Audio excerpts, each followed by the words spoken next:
Le circuit imprimé il est composé de couches internes et ici nous sommes dans le magasin couches internes, là où on va stocker l'ensemble de nos stratifiés qui sont la base de la fabrication de nos circuits imprimés. Ici nous sommes au début de la fabrication des couches internes, donc l'objectif est de charger les couches internes dans l'équipement, donc c'est le début de la ligne. La première étape va être de laver et dégraisser nos cuivres, donc nos couches internes, pour ensuite enduire le photorésiste et insoler le design de notre couche interne. Ici on va avoir un module de dégraissant qui va nettoyer notre couche interne et ensuite un module de micro-etch qui va agresser un petit peu le cuivre de façon à vraiment nettoyer entièrement la couche interne. Donc une fois qu'on a insolé notre photorésiste, celui-ci va être développé dans une chimie et ensuite va passer dans le module de gravure. Donc ce qui va rester, c'est le photorésiste polymérisé qui va protéger le cuivre que l'on peut garder. Donc l'objectif de cet équipement, ça va être d'enduire un photorésiste d'environ 8 à 10 microns. Et celui-ci, une fois qu'il va être insolé par de la lumière, des UV, on va polymériser ce photorésiste qui lui va soit rester ou soit disparaître dans le module de développement. Donc c'est lui qui va, on va dire, former l'image sur notre couche interne. On a un contrôle derrière par la suite qui permet d'inspecter si le design correspond bien au design attendu. Et donc il a observé qu'il y avait une différence. Donc on regarde si c'est un problème sur le fichier ou si c'est un problème sur l'équipement. Donc une fois développé, les couches internes vont passer dans la gravure. Donc le cuivre qui est sous photorésiste va rester et le cuivre qui n'est pas protégé par le photorésiste va être gravé. Donc à l'issue du passage, on aura le design de notre couche interne. Donc l'objectif de ces équipements, ça va être de contrôler optiquement le design de nos couches internes. Donc on va comparer le design que nous a envoyé le client et le design qu'on obtient sorti gravure.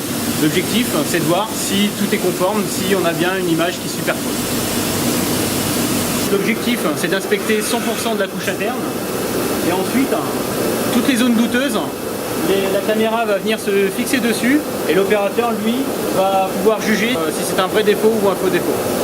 Alors après la fabrication des couches internes, l'objectif, ça va être de les empiler, les coller ensemble pour former notre circuit imprimé. La résine, c'est la feuille de pré-imprégné qui va nous servir à coller nos couches internes entre elles et aussi à servir d'isolant.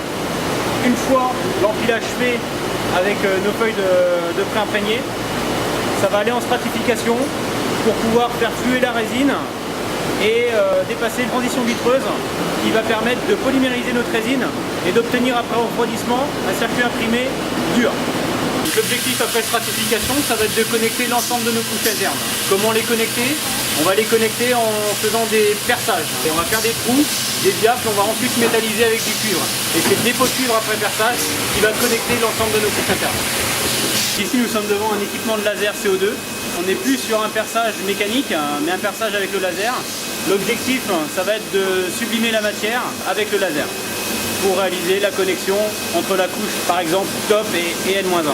L'objectif de cette ligne, ça va être de déposer du cuivre dans le trou que l'on vient de percer.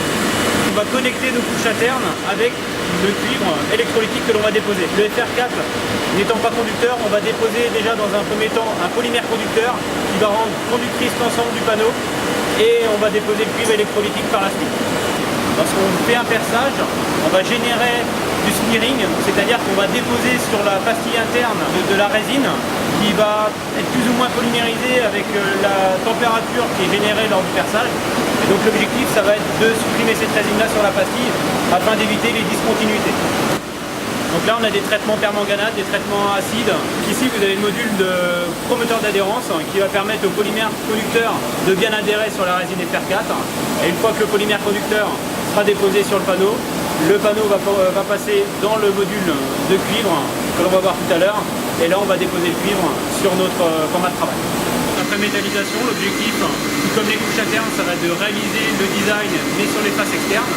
Donc après avoir métallisé le trou, on va déposer un film photosensible que l'on va insoler et ensuite on ira en recharge galvanique pour déposer du cuivre, pour augmenter le cuivre en surface et dans les trous. On peut voir qu'on a le design externe de notre circuit imprimé. Et donc ici, l'objectif de la ligne de recharge galvanique va être de déposer du cuivre en surface et aussi dans les trous, de façon à fiabiliser les connexions du circuit imprimé. Donc ici, sur la ligne de recharge galvanique, il va y avoir différents bains qui vont faire différentes choses. On va comme nombreuses lignes ici, il va y avoir des modules de dégraissant, de micro-etch qui vont préparer le cuivre à recevoir le cuivre électro. Il va y avoir aussi des bains de cuivre électro pour déposer le cuivre. Et ensuite, il va y avoir un module final qui va déposer de l'étain, qui va servir, lorsqu'on va graver le circuit, justement à protéger le cuivre que l'on est venu déposer. Et une fois l'étain déposé, il va y avoir des modules de séchage qui vont permettre de manipuler le circuit en sortie de ligne. Maintenant, on va enlever le film photosensible qui servait à masquer les zones que l'on ne voulait pas recharger. Donc dans un premier temps, on va l'enlever et ensuite on va passer dans un module de gravure. Donc on retrouve le cuivre juste en dessous de la piste. La piste elle est recouverte d'étain.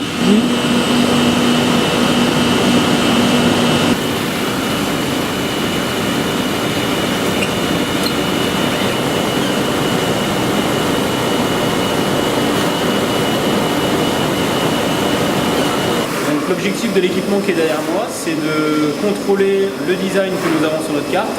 Alors c'est toujours le même objectif, c'est de contrôler si le design que nous avons sur notre carte est bien fidèle à celui que le client nous a envoyé. Donc l'intérêt de cette ligne de fabrication est de changer l'état du cuivre. Donc on va faire une préparation de surface de façon à augmenter sa rugosité, de façon à avoir une accroche mécanique du vernis sur le cuivre. L'objectif ici, dans cet équipement, ça va être de déposer le vernis. On a un module qui va projeter le vernis en spray directement sur le format de fabrication et ensuite le format de fabrication va circuler et va aller dans le four qui va faire une pré-cuisson du vernis avant installation. En fait, on va faire un masque qui va protéger le circuit, sauf les surfaces où on va déposer le composant. Après installation et après développement, on va avoir des zones recouvertes de vernis et des zones qui ne seront pas recouvertes de vernis. Et les zones qui sont dépourvues de vernis sont celles qui vont accueillir le composant électronique. Le module de développement a pour objectif de dissoudre le vernis qui n'a pas été polymérisé. Après le développement, les panneaux vont passer dans le four, vont cuire pendant 1h15 et cette étape va terminer la polymérisation du vernis de façon à vraiment le stabiliser. Ici nous sommes devant la ligne de finition métallique dorure chimique. Donc l'objectif de cette ligne, ça va être de déposer de l'or chimique, du nickel et de l'or chimique sur la carte. Favoriser la soudabilité du composant. Ici on est devant une détoureuse, là elle est en train de réaliser un usinage en Z et la particularité de cet équipement c'est qu'il est en visée caméra, donc c'est-à-dire qu'il va pouvoir avec ses caméras venir chercher des mires de registration et détourer les PCB à l'unitaire. Ici on est devant un test électrique à sonde mobile. Donc l'objectif de l'équipement là ça va être de tester les continuités et les isolements sur le circuit imprimé.